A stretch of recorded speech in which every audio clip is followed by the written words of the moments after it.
من علم فيه وتعلم من أكرمه فهو مكرم وجزاء الحسنى إحسان. طبتم يا أهل القرآن. اعوذ باللہ من الشیطان الرجیم. بسم اللہ الرحمن الرحیم. والعادیات ضبحا فالموریات قدحا فالمغیرات صبحا فأثرن به نقعا فوسطن به جمعا ان الانسان لربه لکنود وانه على ذلك لشهید وَإِنَّهُ لِحُبِّ الْخَيْرِ لَشَدِيدٌ. صدق اللہ العظیم. رب اشرح لي صدری ويسر لي امری واحلل عقدۃ من لسانی یفقہوا قولی. رب یسر ولا تعسر وتمم بالخیر. آمین یا رب العالمین. سورۃ العادیات کی 8 آیات میں نے آپ کے سامنے تلاوت کی ہیں. سورۃ العادیات، اس میں پہلا حرف آپ دیکھ رہے ہیں واو، اور یہ واو قسمی ہے، یعنی قسم اللہ تعالیٰ جو ہے وہ کھا رہے ہیں شروع میں کہ والعادیات ضبحا.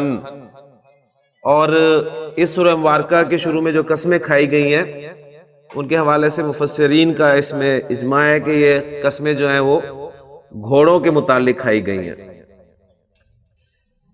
والعادیات ضبحا قسم ہے سرپٹ دوڑنے والے گھوڑوں کی، جب وہ ہانپتے ہوئے دوڑتے ہیں.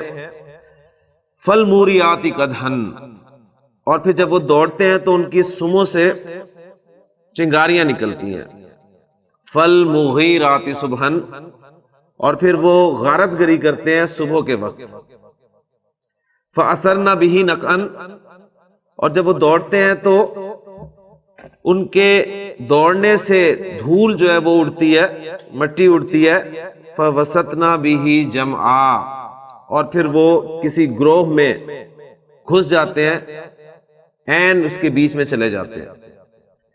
یہ تمام باتیں کرنے کے بعد جس بات پہ قسم کھائی جا رہی ہے وہ آگے آ رہی ہے کہ ان الانسان لربہ لکنود.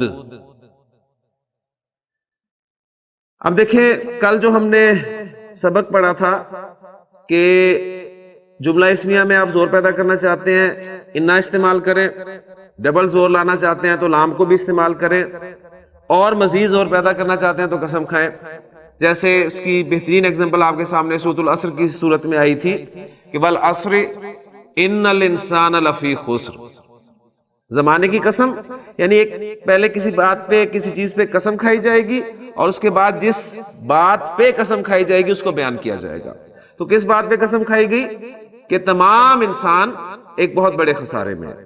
تو یہاں بھی جن کی قسم کھائی گئی وہ شروع میں آ گئے، اور کس بات پہ قسم کھائی گئی کہ ان الانسان لربہ لکنود.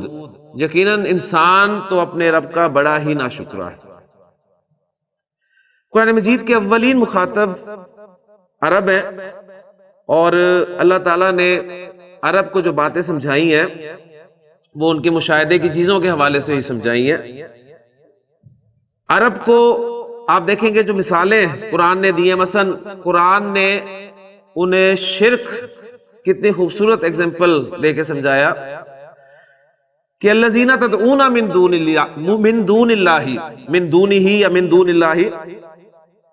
وہ جنہیں تم اللہ کو چھوڑ کر پکارتے ہو، جنہیں تم اللہ کے علاوہ جنہیں پکارتے ہو، ما یملکون من قطمیر، وہ قطمیر جتنا بھی اختیار نہیں رکھتے. اب یہ قطمیر، اس کا ترجمہ آپ دیکھیں گے مصحف میں تو آپ کو لکھا ہوا ملے گا ذرا بھی اختیار نہیں رکھتے. اب قطمیر کے معنی ذرا بھی کے نہیں ہے. اب جیسے میں نے عرض کیا کہ اولین مخاطب عرب ہیں، اور عرب کے مشاہدے کی چیزوں سے اللہ تعالیٰ نے انہیں بات سمجھانے کی کوشش کی ہے. تو عرب کے لیے سب سے ان کا جانا پہچانا پھل وہ کون سا؟ کھجور. اب کھجور کی مثالیں دے دے کے اللہ تعالیٰ نے باتیں سمجھائی ہیں. یعنی کھجور سے جتنے عرب واقف ہیں ہم واقف نہیں ہیں. جیسے کہ کسی عرب سے کسی نے پوچھا تھا کہ تمہارے ہاں سب سے زیادہ پایا جانے والا پھل کون سا ہے؟ تو اس نے کہا کھجور. پھر اس نے پوچھا اس کے بعد؟ اس نے کہا کھجور. اس نے کہا اس کے بعد؟ اس نے کہا کھجور. پھر اس نے پوچھا کیا تمہارے ہاں کھجور کے علاوہ بھی کچھ پایا جاتا ہے؟ اس نے کہا جی ہاں. کہنے لگا کیا؟ کہتا کھجور. تو کھجور کی مثالیں دے دے کے. اب کتمیر دیکھیں کسے کہتے ہیں؟ کھجور کی گٹھلی. اس گٹھلی پر آپ نے اگر غور کیا ہو تو اس پہ ایک باریک سی جھلی ہوتی ہے. اس جھلی کی کوئی ویلیو ہے؟ یعنی ہم نے اسے کبھی توجہ ہی نہیں دی.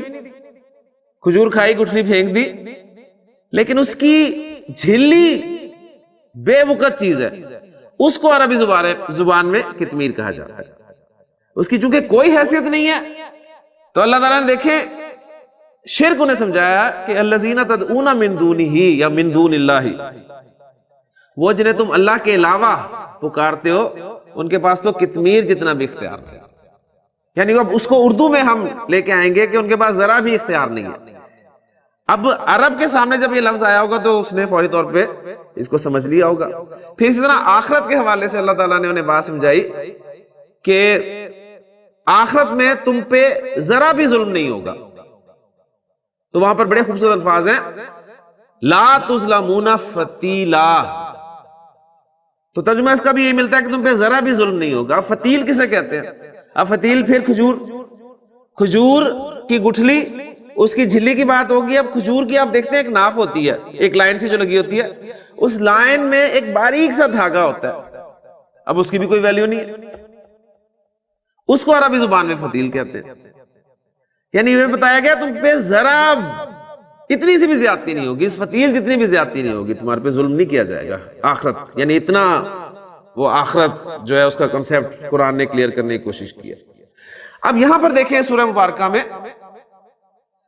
عرب دو پیشے، یا تجارت کرتے تھے یا غارت گری. اب جو تجارت کرتے تھے، تجارت کے لیے وہ جانور کیا استعمال کرتے تھے؟ اونٹ.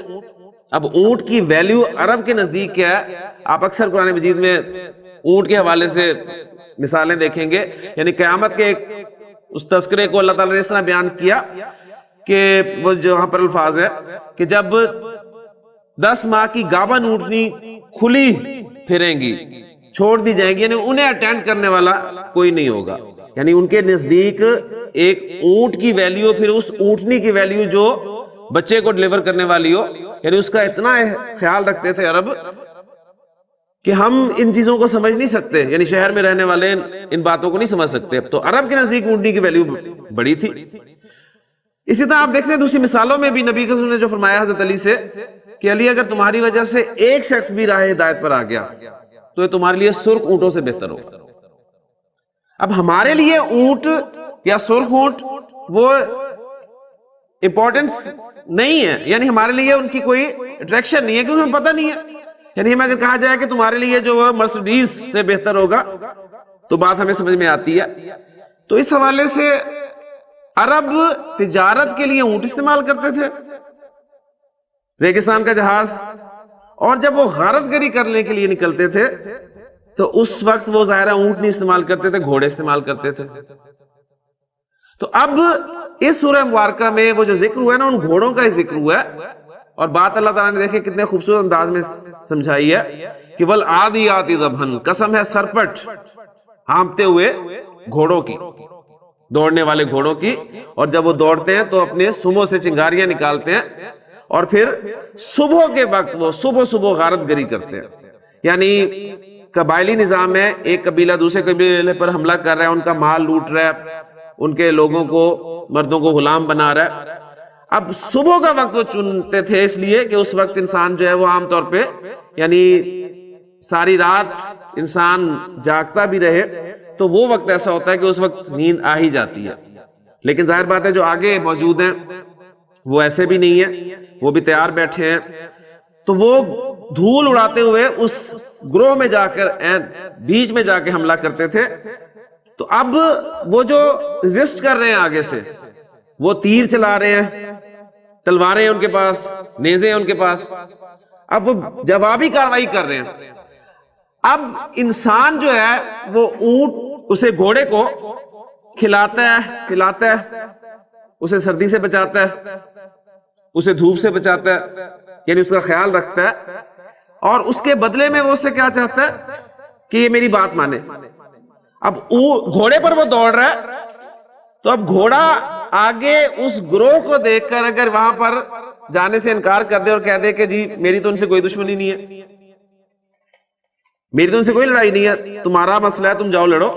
لیکن دیکھیں گھوڑا جو ہے وہ مالک کے اشارے پر اس جتھے میں گھستا ہے، اسے تلوار بھی لگتی ہے، تیر بھی لگتا ہے، گھوڑے مرتے بھی ہیں، لیکن وہ ایک جانور ہو کر اپنے مالک کے لیے اپنی جان بھی داؤ پر لگا دیتا ہے. یہ گھوڑے کی وفاداری اس حوالے سے کہ وہ جانتا ہے کہ یہ میرا مالک ہے، یہ میرا مالک ہے، مالک کے اشارے پر اپنی جان بھی جو ہے وہ قربان کرنے کے لیے تیار ہو جاتا ہے. اب یہ تمام باتیں کر کے قسم کس پہ کھائی جا رہی ہے؟ ان الانسان لربہ لکنود، انسان تو اپنے رب کا بڑا ہی ناشکر ہے. اس جانور کو دیکھے کہ وہ جانتا ہے کہ یہ میرا مالک ہے، خالق نہیں ہے، لیکن اس کے لیے وہ اپنی جان تک جو ہے وہ دے دیتا ہے. لیکن انسان جو ہے وہ اپنے رب کا بڑا ہی ناشکر ہے. وَإِنَّهُ عَلَىٰ ذَلِكَ لَشَهِيدٌ، اور ایسی بات نہیں ہے کہ اسے پتہ نہیں ہے، اس پہ وہ خود گواہ بھی ہے. کیوں جی ہم اپنے رب کے کتنے ناشکر ہیں، کیا ہمیں پتہ نہیں ہے؟ ہمیں پتہ ہے. ہم اس کوئی ایسا نہیں ہوگا جو کہہ جی ہمیں تو پتہ نہیں ہم ناشکر ہیں. ہم کہاں ناشکری کرتے ہیں، کتنی ناشکری ہے جو ہم کرتے ہیں. تو اس پہ خود گواہ بھی ہے. اور پھر گھوڑا تو جان بھی دے رہا ہے، لیکن اس کا حال یہ ہے کہ وَإِنَّهُ لِحُبِّ الْخَيْرِ لَشَدِيدٌ، مال کی محبت کا تو یہ بڑا ہی شدید ہے. مال کی محبت تو اس کے اندر بہت زیادہ پائی جاتی ہے. تو افلا یعلم اذا بعثر ما فی القبور، تو کیا اسے پتہ نہیں ہے، کیا یہ نہیں جانتا کہ جب قبریں تلپٹ کر دی جائیں گی، یعنی قبریں ادھیڑ دی جائیں گی، وَحُصِّلَ مَا فِي الصُّدُورِ، اور جو سینوں میں ہے وہ حاصل کر دیا جائے گا، ظاہر کر دیا جائے گا. ان ربہم بہم یومئذ لخبیر، یقیناً ان کا رب اس دن ان سے خوب باخبر ہوگا، یعنی ان کے خوب اس دن خبر لے گا. اب یہ دیکھیں اصل اس سورہ مبارکہ کو بیان کرنے کا مقصد بھی یہ تھا کہ انا اس کا استعمال اور لام تاکید کا استعمال.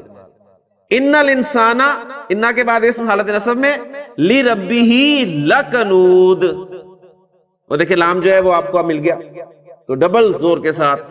پھر انہ علی ذالک لشہید، انا اور لام اور انا کا استعمال ضمائر کے ساتھ. وَإِنَّهُ لِحُبِّ الْخَيْرِ لَشَدِيدٌ، اس میں بھی وہی اسلوب آیا. اور پھر آخری آیت دیکھیں، اِنَّ رَبَّهُمْ بِهِمْ يَوْمَئِذٍ لَخَبِيرٌ، انا بھی ہے اور لام بھی ہے. آپ دیکھیں کتنا یعنی زور آپ کو جو ہے سورہ مبارکہ میں ملتا ہے. اور ایسی بے شمار صورتیں ہیں، کم از کم انا اور لام پڑھنے کے بعد میں سمجھتا ہوں کہ قرآن مجید جب آپ پڑھیں گے تو انشاءاللہ تعالیٰ آپ کو پتہ چلے گا کہ یہاں پر کس انداز میں بات کی گئی ہے، کتنا زور ہے. اور یہی اصل میں ذہن میں رکھیے گا کہ بلاغت کہلاتی ہے. یعنی بلاغت یہ ہوتی ہے کہ جس قسم کا تقاضا کیا جا رہا ہے، جس قسم کے کلام کا تقاضا کیا جا رہا ہے، اسی قسم کا کلام جو ہے وہ بولا جائے. یعنی ایک جگہ پر آپ کسی کو بات بتا رہے ہیں کہ زید کھڑا ہے، سمپل سی خبر ہے، آپ زید کے بارے میں خبر دینا چاہتے ہیں کہ زید کھڑا ہے. اب اس کے لیے آپ کہیں جی واللہ ان زیدن لقائم، تو یہ بلاغت کے خلاف ہے. سمپل سی خبر دینی ہے آپ نے کہ زید کھڑا ہے، اس کے لیے اتنا زور دینے کی کیا ضرورت ہے کہ قسم بھی کھا رہے ہیں، انا بھی لا رہے ہیں، لام بھی لا رہے ہیں. یہ سمپل بات بھی کی جا سکتی تھی کہ زید قائم، زید کھڑا ہے. اب یہاں پر تقاضا اس بات کا نہیں ہو رہا کہ زور لگایا جائے، زور پیدا کیا جائے. جہاں پر تقاضا ہے کہ یہاں پر زوردار انداز میں بات کرنی چاہیے، وہاں پر اس کے مطابق جو ہے وہ اسلوب اختیار کرنا، یہی بلاغت ہے. اور قرآن مجید سے زیادہ بلیغ اور فصیح کلام نہیں ہے. آج ہم مزید ایک سٹیپ اس میں لے کے جا رہے ہیں اور وہ بھی انتہائی اہم سٹیپ ہے انا کے حوالے سے، اور اس کے بعد آپ دیکھیں گے قرآن مجید کا ایک اور اہم پہلو آپ کے سامنے آئے گا انشاءاللہ۔ زید عالم، جی کیا ترجمہ ہے اس کا؟ زید ایک عالم ہے، زید ایک عالم ہے۔ اچھا میں اس میں زور پیدا کرنا چاہتا ہوں تو کیا کروں گا جی؟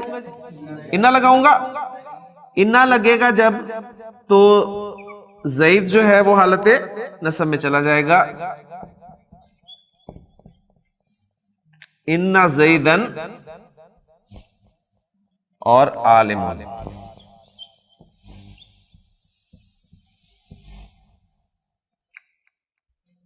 ٹھیک ہو گیا؟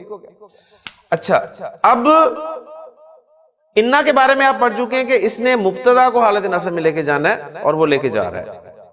وہ مبتدا چاہے مؤخر ہو چاہے اپنی جگہ پر موجود ہو، اس نے مبتدا کو افیکٹ کرنا ہے۔ اب میں آپ کو بتانے لگا ہوں کہ انا کے بعد اگر ایک حرف ما آ جائے، انا کے بعد ایک حرف ما آ جائے، انما، اور آپ قرآن مجید پڑھنے والے اس لفظ سے واقف ہیں، انما، انا کے بعد حرف آ گیا ما۔ اب اس انا کے بعد آنے والے ما نے کیا کیا یہ آپ مجھے دیکھ کے بتائیں گے۔ انما زید عالم، اس ماں نے کیا کیا؟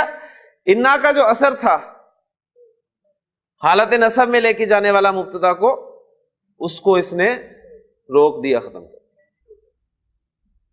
کلیئر ہو گیا؟ اچھا پہلے اس کو سمجھ لیں کہ اس نے کرنا کیا ہے، اس کے بعد اس کے معنی کیا بنتے ہیں وہ میں واضح کرتا ہوں آپ کے سامنے انشاءاللہ تعالی۔ تو انا زیدن عالم، انما زید عالم، یعنی اس ماں نے انا کے اثر کو زائل کر دیا، ختم کر دیا، روک دیا۔ اب پہلی بات نوٹ کریں کہ اس ماں کو کہیں گے کیا، یہ کون سا ماں ہے؟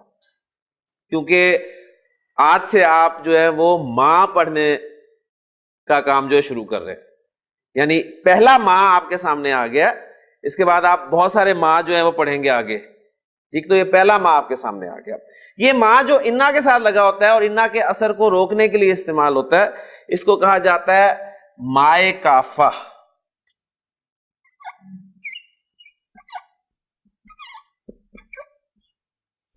کفہ یا کفو کے معنی ہوتے ہیں روکنا، ٹھیک ہے؟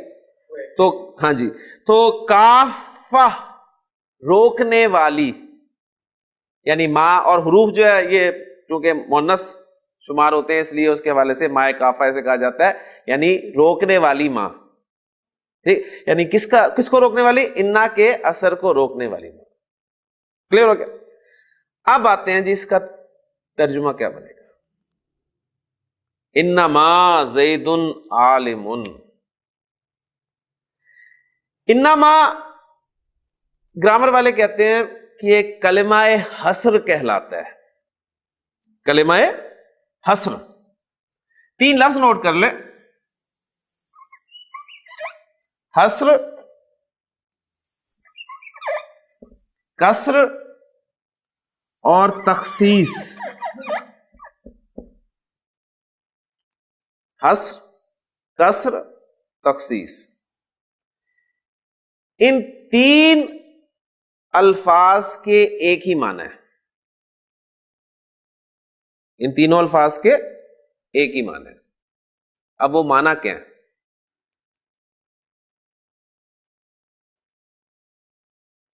حصر، کسر اور تخصیص، یہ کہتے ہیں ایک چیز کو دوسری چیز کے ساتھ خاص کر دینا، ایک چیز کو دوسری چیز کے ساتھ خاص کر دینا، ایک چیز کو دوسری چیز میں بند کر دینا، ایک چیز کو دوسری چیز میں بند کر دینا۔ تو حصر، کسر اور تخصیص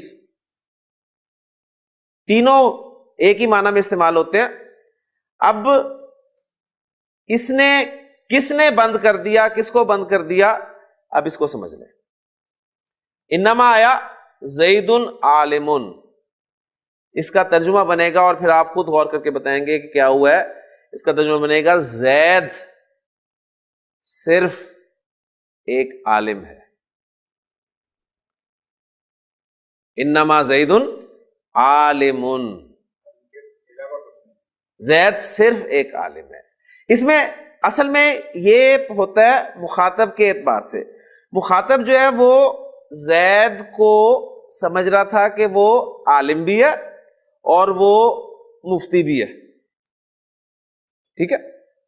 آپ نے انما استعمال کر کے انما زید عالم, اس کے مفتی ہونے والا جو ہے وہ ختم کر دیا, اور اس کو یعنی مخصوص کر دیا عالم کے ساتھ. میں کہا زید صرف ایک عالم ہے, یعنی اور کچھ نہیں والی بات نہیں کریں گے ذہن میں, اس لیے کہ زید انسان بھی تو ہے, زید انسان ہے, زید جاندار ہے, ٹیچر ہے, اور بھی کچھ ہو سکتا ہے. لیکن یعنی وہ مخاطب کے ذہن میں جو دو باتیں تھی نا کہ زید مفتی بھی ہے اور عالم بھی ہے, آپ نے یہ جملہ بول کر یعنی انما لا کر اس کے ایک خیال کو جو ہے وہ دور کر دیا, اور آپ نے یعنی زید کو بند کر دیا علم میں, ٹھیک ہے نا. یعنی اس وقت جو مخاطب کے ذہن میں جو دو چیزیں تھی کہ زید عالم بھی ہے اور زید مفتی بھی ہے, تو آپ نے کہا کہ نہیں, زید انما زید عالم, زید صرف ایک عالم. جیسے آپ مجھ سے سوال کرتے ہیں, آپ مجھ سے پوچھ لیتے ہیں, فقہ کے سوال پوچھنا شروع کر دیتے ہیں, ٹھیک ہے, تو میں آپ سے کہوں گا انما انا مدرس,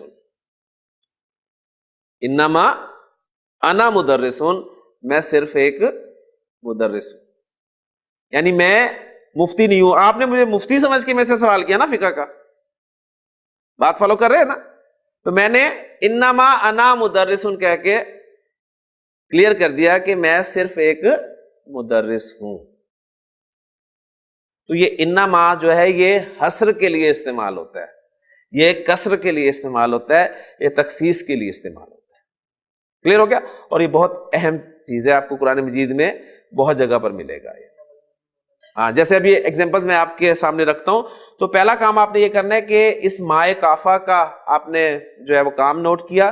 یہ کیا کرتا ہے, انا کے ساتھ استعمال ہوا اور اس نے انا کے اثر کو روک دیا.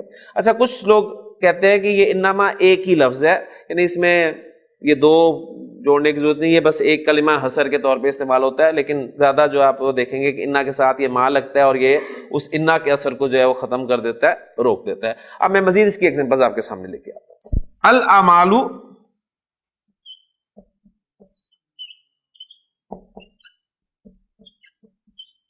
بالنیات, مبتدا اور خبر دو اجزاء پر آپ کا جملہ اسمیہ مکمل ہو رہا ہے. الاعمال مبتدا اور بالنیات جار مجرور مل کر خبر بن گیا.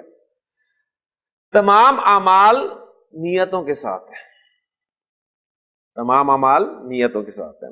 اس میں جب ہم زور پیدا کرنا چاہیں گے, انا لگائیں گے, تو ان الاعمال بالنیات یہ بن جائے گا یقیناً تمام اعمال نیتوں کے ساتھ ہیں. لیکن جب آپ کے ساتھ آپ اس جملے کے شروع میں انا ما لگائیں گے,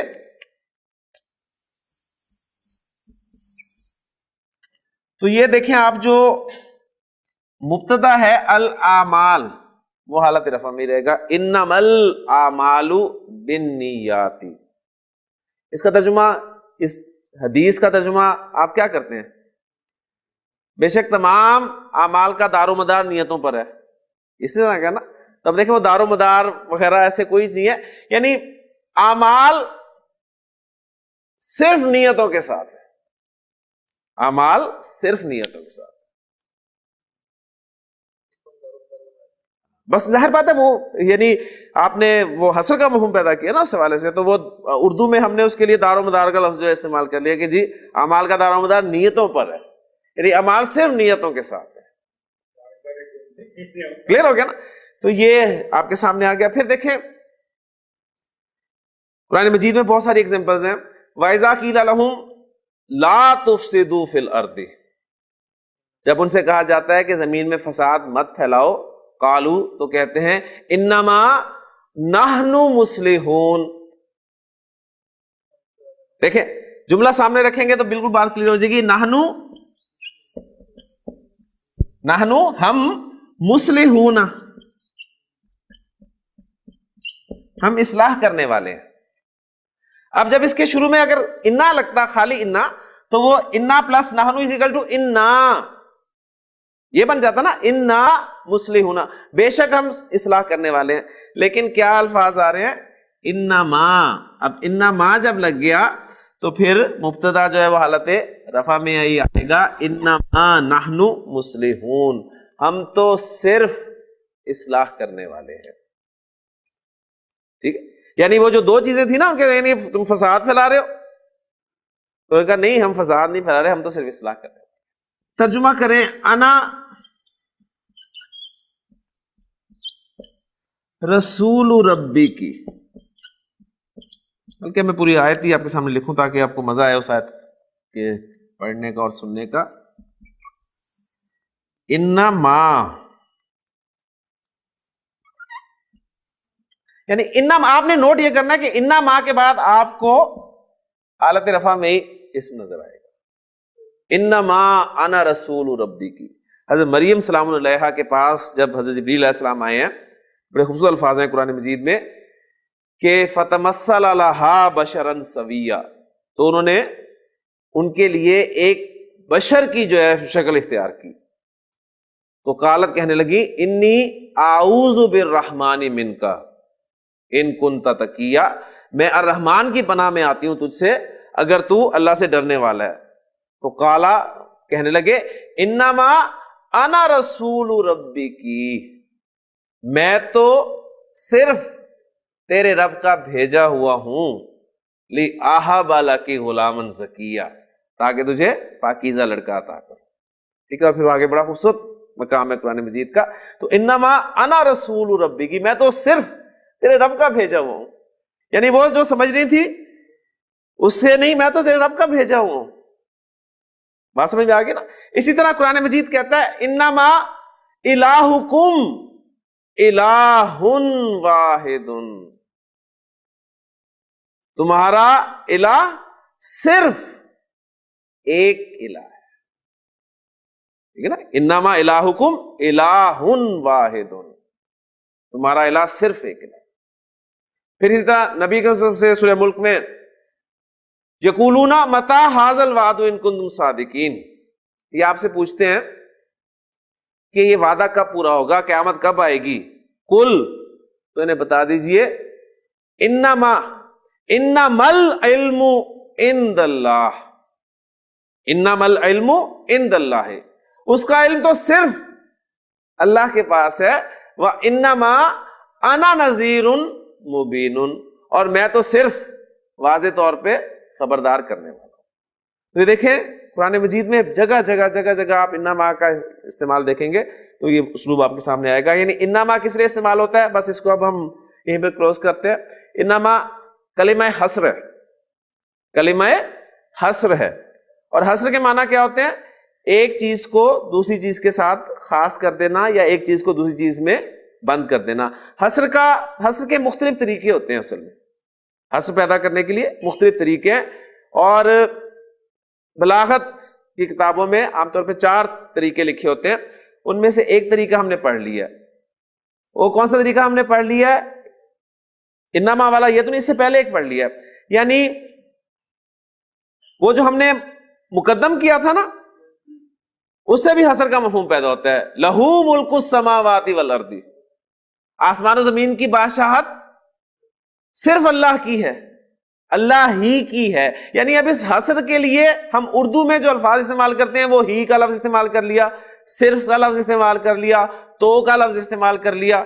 یہ مختلف الفاظ جو ہے نا، بس، اکیلا، فقط، محض، اس قسم کے الفاظ جو ہیں ہم اس حصر کو پیدا کرنے کے لیے اردو زبان میں استعمال کرتے ہیں. لیکن مزہ واقعی عربی زبان کے حوالے سے ہی ہے. جب آپ کے سامنے یہ لفظ آئے گا تو آپ کو پتہ چلے گا کہ اچھا یہ ان معنی میں استعمال ہے. انا، الحمدللہ آپ کو سمجھ میں آ گیا.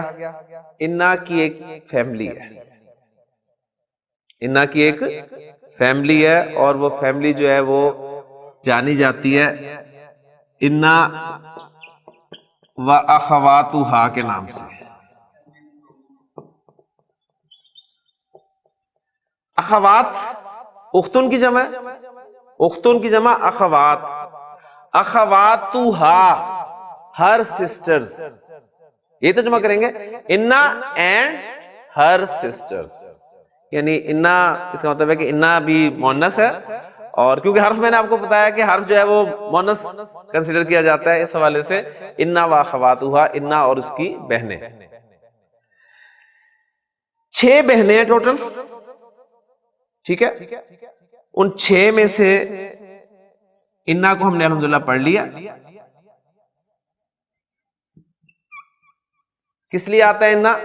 تاکید کے لیے. اب میں 5 بہنوں کا تعارف صرف مختصراً یہاں پر کرا رہا ہوں، اور پھر انشاءاللہ تعالی مختصر ان کے بارے میں بات کریں گے. انا کی دوسری بہن ہے انا. انا الف کی زیر کے ساتھ ہے اور انا الف کے زبر کے ساتھ. یہ دونوں تاکید کے لیے استعمال ہوتے ہیں.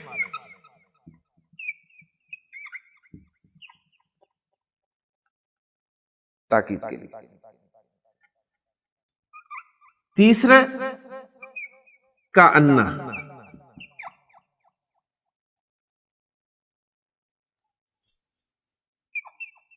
چوتھی بہن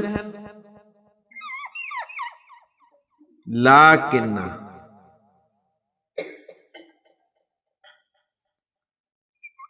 پانچویں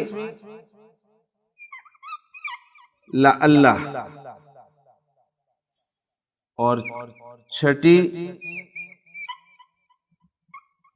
لیتا. یہ 6 آپ کو حروف یاد ہونے چاہیے. انا پہ ہم نے بہت ٹائم لگایا، تفصیل سے نے اس لفظ کو پڑھا، اس کے بارے میں بہت ساری ڈیٹیلز ہمارے سامنے آ گئی ہیں. انا میں فرق کیا ہے؟ الف کی زیر زبر کا فرق ہے، اور دونوں کے سامنے میں لکھا ہے کہ تاکید کے لیے استعمال ہوتا ہے. ٹھیک ہو گیا؟ کأنا، لاکنہ، لا اللہ اور لیتا، یہ کس لیے استعمال ہوتے ہیں اس پہ انشاءاللہ تعالیٰ اگلے لیکچر میں بات کریں گے. ابھی صرف میں آپ کے سامنے انا اور انا کا فرق جو ہے وہ رکھنا چاہتا ہوں. دونوں تاکید کے لیے استعمال ہوتے ہیں. مثلا ایک جملہ آپ کے سامنے لکھتا ہوں تو بات بالکل کلیئر ہو جائے گی. میں کہتا ہوں محمد رسول اللہ، کیا ترجمہ کریں گے جی؟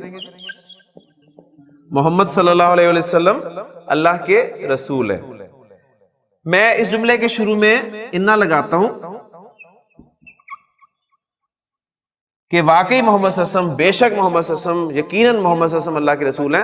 انا لگا، انا نے مبتدا کو نصب میں تبدیل کر دیا، انا محمدن رسول اللہ.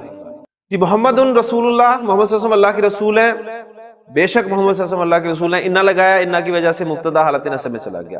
اب آپ کہنا چاہتے ہیں کہ میں گواہی دیتا ہوں، میں گواہی دیتا ہوں، تو اب میں گواہی دیتا ہوں ایک فعل ہے. ابھی فعل ہم نے نہیں پڑھا، لیکن چونکہ ضرورت ہے اس وقت ہمیں اس کی، تو میں ایگزامپل کے طور پہ لکھ دیتا ہوں.